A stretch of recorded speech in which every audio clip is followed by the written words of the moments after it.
Hello, my name is Radiance O'Gwen.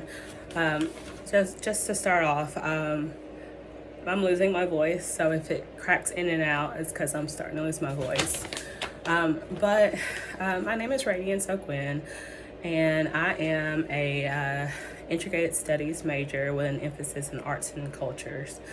Originally, I was just a undecided major with a French minor because French is the language of my choice. But I decided on to do integrated studies. And my emphasis area is arts and culture. So I've taken lots of dance classes, language classes, theater classes, but I decided ultimately for my capstone I wanted to do something about languages because linguistics is something that I actually wanted to go into, but they don't offer that at Henderson, unfortunately, as well as French as a major. But so my project is about basically languages, but specifically endangered languages and types of endangered languages, what's considered endangered. Also, should you preserve languages? Is it worth it to preserve or just to let them kind of have their process of dying out, so to say? I also talk about different organizations and things that lead to languages becoming endangered as well. I would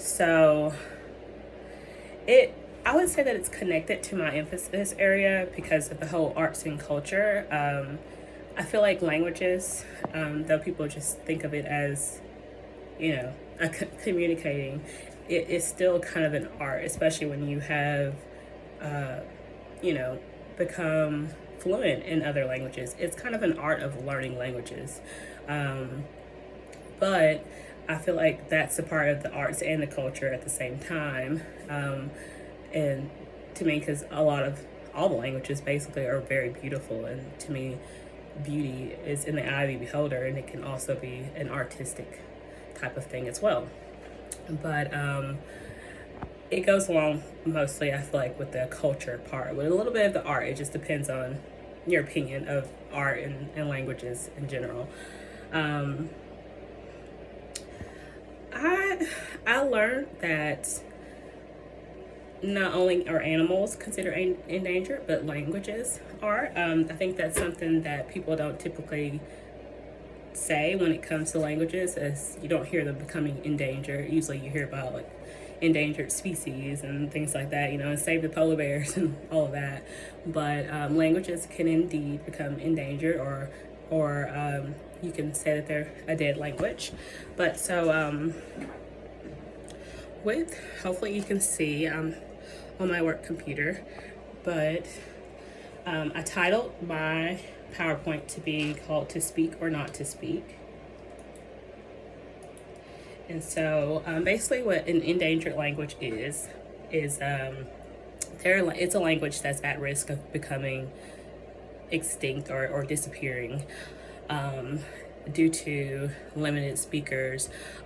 They also consider endangered languages to be called dead languages or dying language, where so I think a dead language is mostly like extinct, which is just that there are no speakers whatsoever, where so with endangered, it's slightly disappearing because the number of speakers are decreasing. And speakers are limited because due to maybe people dying or shifting their focus to a different language as well as other reasons for why language may become endangered. So with endangered languages, there are probably about over 6,000 languages that are actively spoken here in the world. But there are so many of them that are actually on the brink of becoming extinct or endangered. I think it's about over 50%, 50 to 90%. But it's actually happening quite fast, and people don't really think that because we speak English and they're like, oh, that's never gonna die out. not in our lifetime, but there are lots of languages that are actually disappearing as we speak. I read somewhere where they said that there's one language dying or becoming endangered every 2 weeks. And that's crazy when you think about it, but there are so many, thousands of languages as well. So it's kind of different to put into perspective with that. But that's just info about that.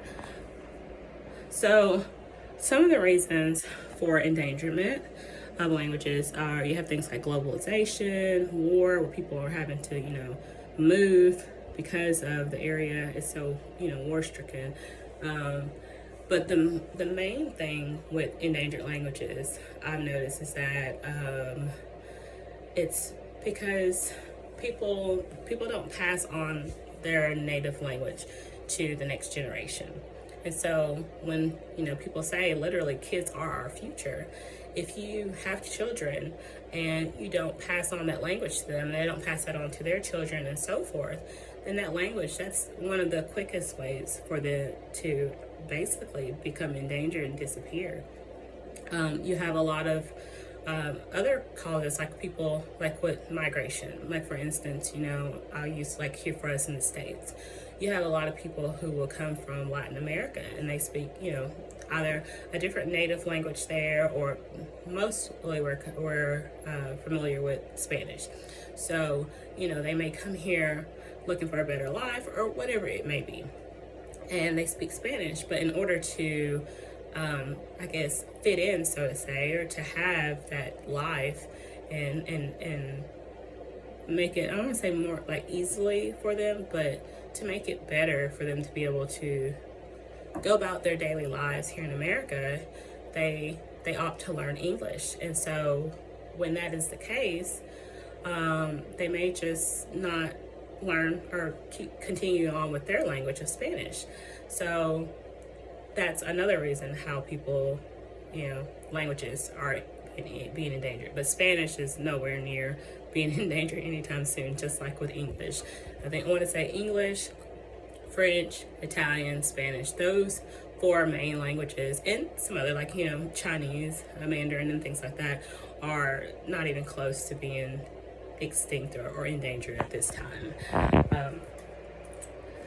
So some of the languages, speaking of languages, that aren't going to be endangered anytime soon, you have other languages such as you have Irish Gaelic, which is spoken in Ireland, which people in Ireland typically speak English, a lot of them. They just have a very thick accent.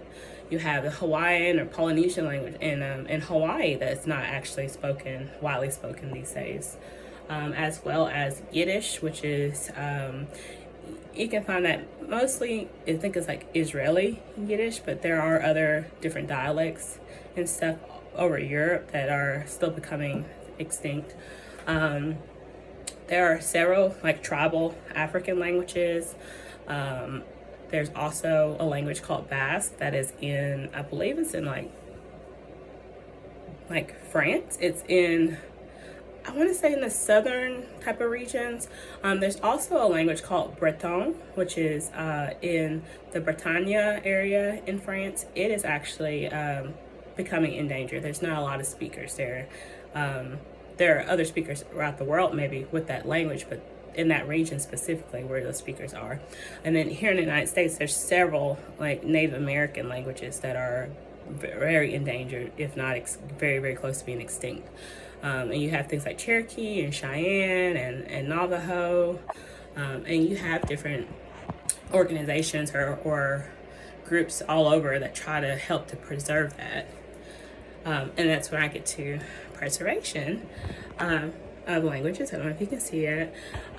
Preservation of languages. So that's always the big question is, should you preserve the languages or not? Is it worth the trouble? What can you do in everyday life to do that? And what kind of organizations are there around the world that try to strive to protect languages? So I think that it is worth it to a certain extent. I mean, I know people maybe going out there trying to hold on and get lots of speakers in, you know,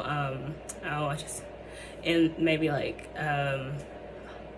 what is the language I'm thinking of? Latin, you know, you don't have a lot of speakers now. I don't think that that's really worth it, but that is a good language and it's derivative. Lots of other languages are derived from that. But I read something where they said they looked at it as like a business with languages. You know, it's something, if it's not working, then you put in the next new thing, you know.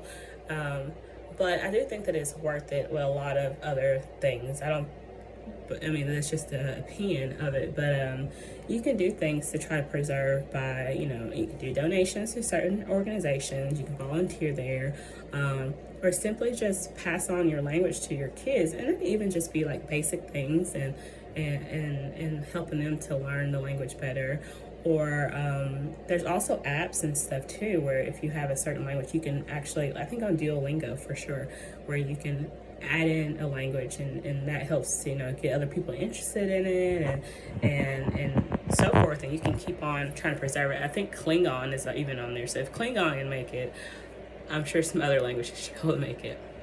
So with the organizations of endangered languages, there are lots of organizations, but some to name a few, like the big ones, you have the Living Tongues Institution. UNESCO is one of the really big ones. You can actually go on their website and take a look at a lot of the endangered languages, and they have them range from like vulnerable to critically vulnerable to, and it'll actually break down all the different speakers. And then there's the Endangered Language Fund as well. But and that's the end of my PowerPoint. But yeah, I think that this will have an impact on me in the future if I do decide to do like a master's program and do linguistics, which I really want to do ESL and teach people, you know, English to a certain extent, and help them, for people basically that are trying to come to the United States or come to areas where it's mostly, you know, English is their second language, to try to help them. But in no means I want to try to make them forget their language, their native language. I would, you know, strongly encourage them to keep that and keep learning that and pass that along. But I mean, I want to do ESL, and I think that still learning about languages and things like that, linguistics, is still a good tool to use. I also thought about being a translator, but I would need to really brush up on my languages, and being a mom and a full-time employee makes it kind of difficult, not impossible, but difficult. But yeah, I think that this would help, and I think it's kind of eye-opening because people don't think about languages in that aspect. They just think of, you know, we speak it, we get what we need to get done, and that's that. But yeah, it's really interesting how languages become like that, and what considers a language to be endangered. And yeah, but that concludes my presentation, to speak or not to speak, and it's about endangered languages and how to preserve them and the types. So thank you so much, and you have a good weekend.